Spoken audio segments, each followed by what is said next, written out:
Don't expect me home tonight. That's what my wife texted me at 2:47 in the morning.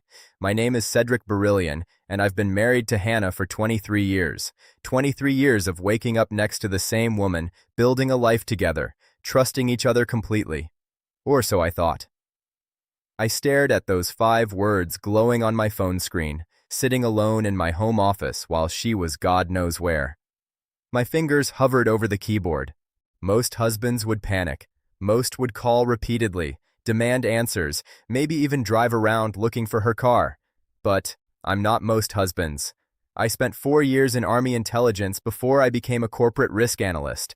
I was trained to stay calm, to think 10 moves ahead, to set traps instead of springing them. So I typed back, "Have fun with John." I watched the 3 dots appear, disappear, then appear again. My phone started ringing immediately. Hannah's name flashed across the screen. I let it ring. Instead, I opened my desk drawer and pulled out a small black notebook, the one I'd been keeping for 3 weeks. On the first page, written in faded ink, Operation John, Phase 3. 15 minutes later, I heard tires screeching in our driveway. Please, before I continue, kindly like, share, and subscribe for more interesting stories. The front door slammed so hard our wedding photo rattled on the wall. Hannah burst into my office, her designer dress disheveled, mascara slightly smudged. She looked like she'd been crying, or maybe panicking. Good. How do you know about John? Her voice trembled, and I could see her hands shaking. I closed my laptop slowly, deliberately. 23 years of marriage teaches you how to read your wife's body language. Right now, she was terrified. Not guilty, terrified. There's a difference. The real question is, I said, standing up and walking toward her, which John are you talking about, Hannah? Her face went completely white. She grabbed the door frame for support, and for a split second, I saw that same look she had when we lost our 3rd baby 15 years ago, devastation mixed with disbelief. Sedrick, I can explain. Can you? I interrupted, because I've been trying to figure out how to explain it myself for 3 weeks now. She reached for my hand, but I pulled away. Not out of anger, out of strategy. I needed her off balance. I needed her to confess before I revealed how much I already knew. Nothing happened, baby, I swear, Hannah said, her voice cracking. I was just at book club and then… Book club? I walked to the window, looking out at our manicured lawn. That's interesting. Or were you visiting your sister in Tampa? Because that's what you told me last Thursday. She went silent. Your sister moved to Seattle 4 years ago, Hannah. I turned back to her. I've been watching the charges on a credit card I didn't even know you had. Hotels, expensive restaurants, all on nights you claimed to be somewhere else. Her breathing quickened. You've been spying on me? No. I pulled out my phone and showed her a screenshot of an encrypted messaging app. The username glowed on the screen. John Protocol 77. I've been protecting you. Hannah's knees buckled. She grabbed our console table, the same one we'd bought at an estate sale in Vermont during our 10th anniversary trip. Back when things were simple. Back when I trusted her completely. John isn't a person, Hannah, I said quietly. John is a code name, and the fact that you came running home the second I mentioned it tells me you know exactly what I'm talking about. She stared at the phone screen, her face shifting from confusion to recognition to absolute horror. What have you done, Sedrick? The question is, what have they done to you? I swiped to another photo on my phone. 3 weeks ago, I noticed our joint account was being drained. Small amounts, 200 here, 350 there. Nothing big enough to trigger alerts, but consistent enough to catch my attention. Hannah sank into the chair by the door, the same chair where she used to sit and read to me from her medical journals when we were younger, when she still told me everything. Every transaction traced back to a cryptocurrency wallet, I continued. So, I did what I do best. I analyzed the pattern. And you want to know what I found? She didn't answer. She just stared at her hands. An offshore account funding a blackmail operation. I knelt in front of her so she had to look at me. What photos, Hannah? What photos were worth destroying our marriage over? Her whole body started shaking. They said they'd release them. They said if I didn't pay, they'd send them to you, to my work, to everyone. What photos? She covered her face with her hands. From Stanford, from that night with David Palmer, the fight with Christopher Wells. And there it was. The name I'd been waiting for, David Palmer, her college boyfriend, the one she thought I didn't know about. But I've known about David for years. When you work in risk analysis, you learn to vet everything. 3 years ago, before Hannah's 20-year Stanford reunion, I did a background check. Not because I didn't trust her, because I wanted to protect her from her past showing up uninvited. That's when I found the incident report. Christopher Wells, senator's son, fractured skull at a fraternity party. David Palmer arrested but charges dropped. Photos existed but were sealed.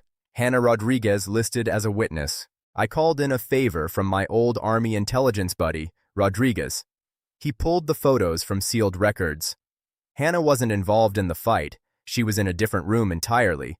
The only reason she was in any photos was because she'd been laughing at a joke someone told, holding a bottle of beer, completely unaware of what was happening 30 feet away.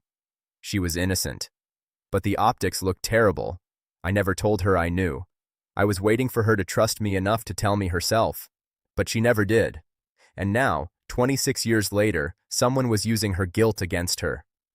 Hannah, I said softly, I've known about Stanford for 3 years. I've known about David, about Christopher Wells, about those photos, and I know you were innocent.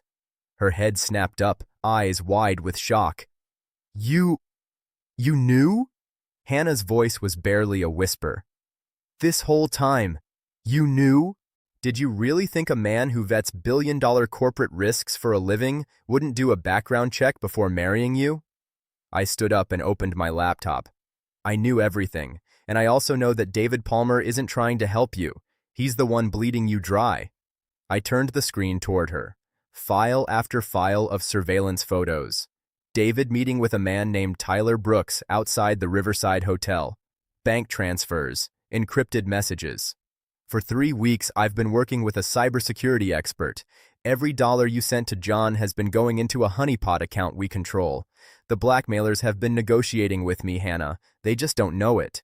She stared at the evidence, her face cycling through disbelief, betrayal, and something else. Relief, maybe. But tonight, I continued, my voice hardening, you weren't meeting the blackmailers, were you? You were with David Palmer, your ex-boyfriend who conveniently showed up 6 months ago, right when this whole thing started. Hannah stood abruptly. He said he was sober, he said he was making amends, that he wanted to apologize for dragging me into that mess at Stanford. And you believed him? I wanted to believe people could change. The silence between us felt like a chasm. Hannah paced the room, her heels clicking against our hardwood floors we'd refinished together 5 years ago, laughing and covered in sawdust. He asked me to leave you tonight, she finally said, her voice breaking. David said he still loved me, said we could run away together, that he had money saved up. Money he got from blackmailing you. She nodded, tears streaming down her face. I told him no. I told him I loved you, that I'd made a mistake even meeting with him. That's when I texted you. I wanted to see. I needed to know if you'd fight for me or just let me go. I pulled out my phone and dialed. Patricia? Is he there? A woman's voice came through the speaker. He just arrived at the warehouse, walking in now. I put the phone on speaker so Hannah could hear. Footsteps echoed, then David Palmer's voice. Hello, John? I'm here with the final payment like you asked. Another voice, digitally altered. David Palmer, born March 15, 1978, currently residing at 4832 Oakmont Drive, apartment 3B. Who are you? I'm the husband you tried to steal from, I said into the phone. And you're under citizen's arrest for extortion, blackmail, and wire fraud. Car doors, police radios, David's panicked shouting. Hannah looked at me in absolute shock. I ended the call. David and his partner Tyler Brooks just got arrested. The FBI has everything, every message, every transaction, every meeting. It's over. Hannah collapsed back into the chair. You set up an entire sting operation? Without telling me? I learned in the Army that the best way to protect someone is to eliminate the threat before they even know they're in danger. I sat across from her. But there's something else we need to talk about. Something more important than David Palmer. I slid a folder across the coffee table. Medical records. Hannah's name at the top. Her face went pale again. How did you... I'm your emergency contact. The hospital sent me the results when you didn't return their calls. My hand trembled slightly, the first crack in my armor all night. Hannah, why didn't you tell me you've been seeing an oncologist? She stood up so fast, the chair nearly tipped over. Because it might be nothing. I didn't want you to worry about something that could be benign. The report says they found a mass, which I'm handling. Her voice broke. I've been so stressed, Sedrick. The blackmail, David, work, I couldn't handle adding cancer to everything else destroying us.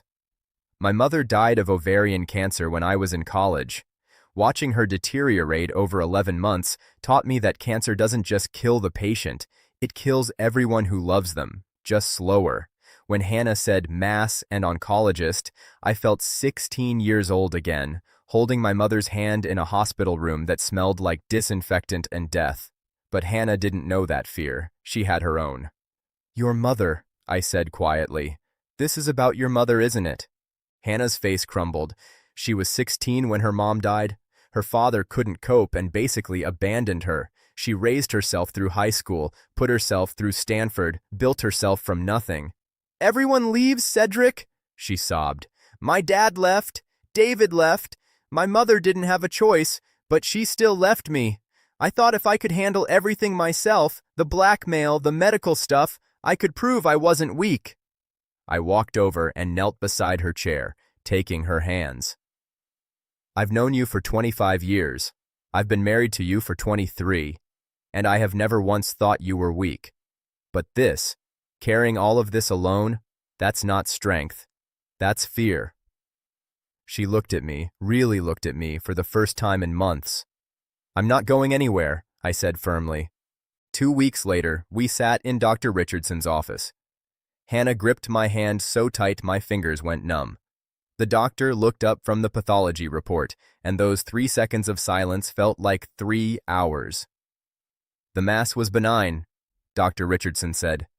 No cancer cells detected. Hannah exhaled, and I felt her whole body relax against me. But the doctor wasn't finished.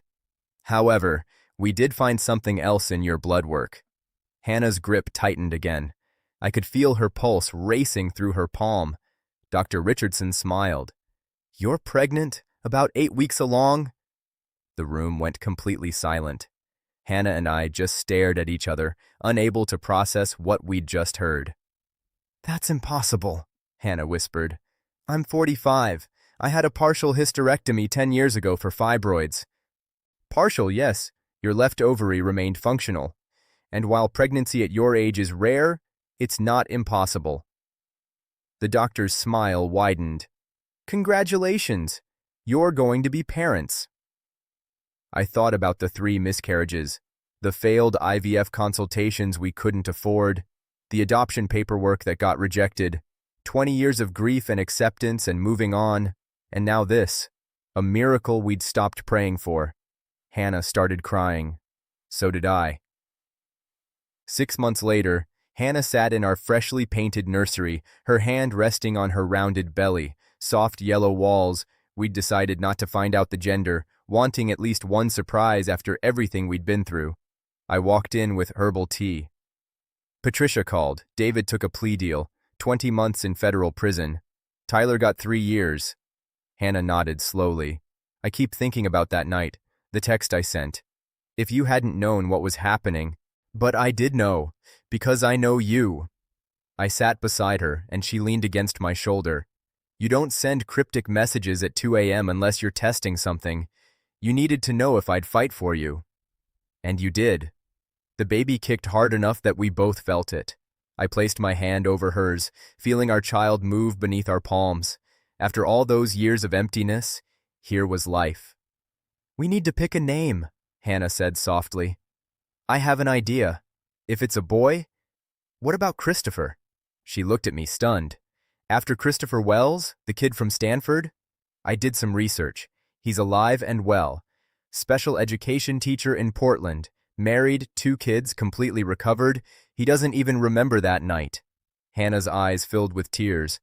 I carried that guilt for 26 years.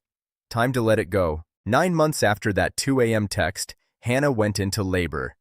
18 hours of contractions, breathing exercises, and 1 very uncomfortable epidural later, the doctor said those magic words. 1 more push.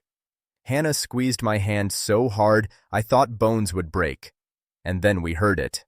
Our baby's first cry. It's a girl, the doctor announced, placing our daughter on Hannah's chest.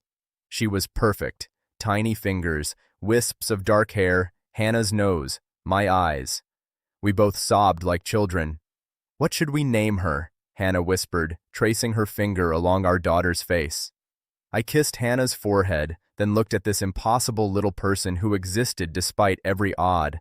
I thought about my father's fishing lesson when I was 12, the one about seeing 10 moves ahead, about being strategic instead of reactive. He'd had 6 months to live and spent them teaching me how to protect the people I love.